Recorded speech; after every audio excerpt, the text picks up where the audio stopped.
This is the story of a little girl lost in the pits of hell who was miraculously saved, set free, and delivered by the grace and the goodness of God.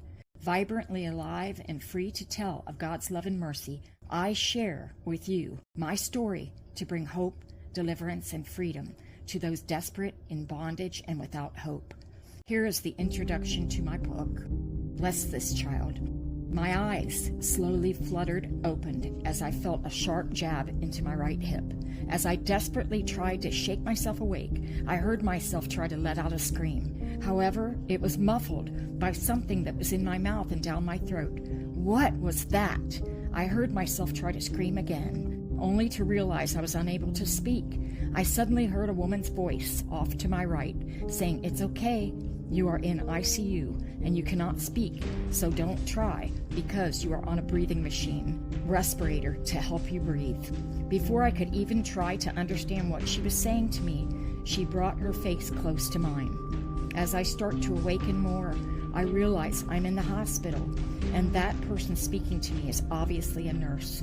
I then realize also that I'm hooked up to all this different kinds of machinery to evidently keep me alive, and I'm strapped down to the bed with full restraints. As I focus in on her face that's directly in front of me, so close that I can feel her breath, I see that she has a huge needle in her right hand. I understand now that the sharp jab I felt in my right hip was a shot, and she had given me that shot. That is what had startled me awake. Once again, I felt that familiar dread come over me, because I now realize I am still alive. I am screaming to myself inside, saying, "No, not again! Why can I not die?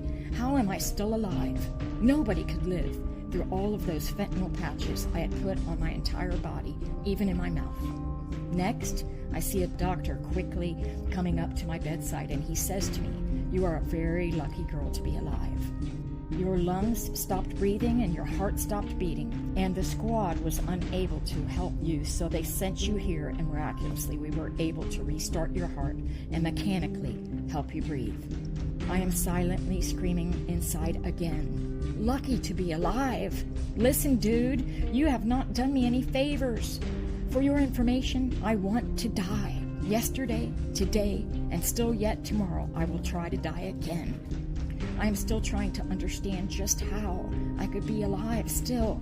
This time I planned it very carefully, a foolproof plan, as I was able to get a hold of massive amounts of high-dose fentanyl patches. Nobody, not even an elephant, could live through all of those patches I plastered on the front and back of my body and that I crammed in my mouth. However, once again, here I am still alive.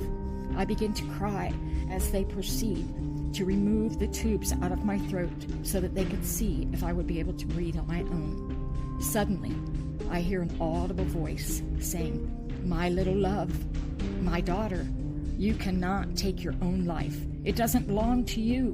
I am the giver of life, and I'm the only one that can say when you die. I placed a rope around you to hold you here and to save you.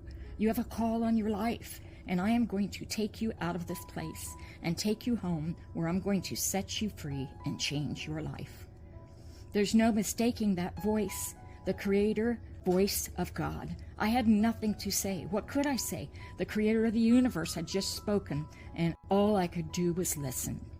Being a nurse myself, I knew that this would be a total miracle alone, because once you try to take your life, they are bound to hold you over in the hospital for evaluation and then put you into the psych ward for at least a week, usually 30 days.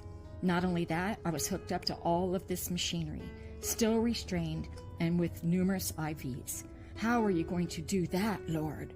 I whispered inside silently. I was so very angry with myself, angry with the medical team, and angry with God that I was still alive.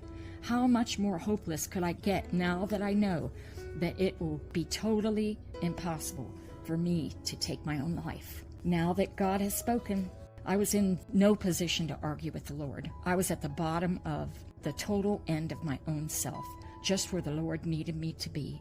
I just totally surrendered for the first time in my life to the creator of the universe, the only one that could save me. Did I believe that the Lord could save me? Definitely not.